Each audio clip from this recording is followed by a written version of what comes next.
நான் ஒரு 30 வருஷமாக மன்ற காலத்திலேருந்து இருக்கிறேன்.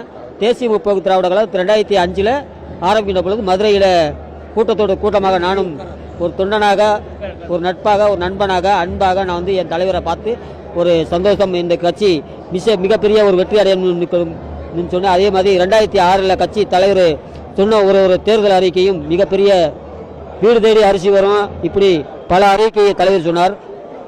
அந்த இதுக்கு நான் 2006 தலைவர் நிற்கும் பொழுது விருத்தாச்சலத்திலே 15 வீடுகளே வெற்றி பெற்று ஒரு சிங்கமாக, ஒரு நட்பாக சட்டசபையிலே ஒரு சிங்கமாக நுழைந்தார்.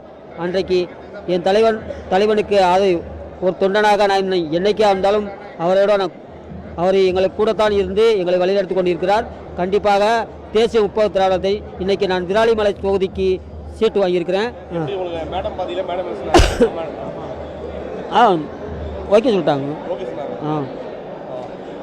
அதே மாதிரி வந்து ஊனமுற்றோர் வந்து ஏன் அரசியலுக்கு வரக்கூடாது? எம்ஜிஆர் காலத்திலே வந்து முசிறிபுத்தன் சொல்லிட்டு ஒருத்தர் அமைச்சராக இருந்திருக்காரு. எம்ஜிஆர் காலத்தில் வந்து எம்ஜிஆரோட கூட வந்து ஒருத்தர் ஆண்டிகாப்பு தான் ஒரு அமைச்சராக முசிறி தொகுதியில் நின்று வெற்றி பெற்று அவர் வந்து 3 ஆண்டு காலமாக ஒரு அமைச்சராக வந்து ஒரு முசிறிபுத்தன் வந்து ஊனமுற்றோர் தான் அவர் அமைச்சராக இருந்திருக்காரு. அதே மாதிரி கேப்டன் வழியிலே நான் வந்திருக்கிறேன்.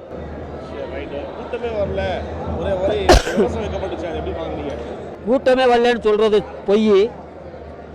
கூட்டங்கள் வந்து எல்லாருக்கும் எல்லா தொகுதியிலையும் வந்துகிட்டு இருக்காங்க. அவங்க வந்து யாரும் இந்த தப்பா போடுறதுக்கெல்லாம் நாங்கள் பதில் சொல்ல முடியாது.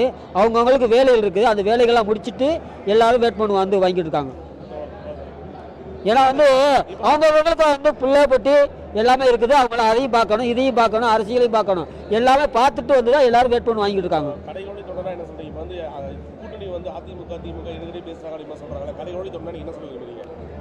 கூட்டணி வந்து எந்த கூட்டணி போனாலும் எங்கள் தொண்டர்கள் எல்லாரும் ஆதரிப்போம்.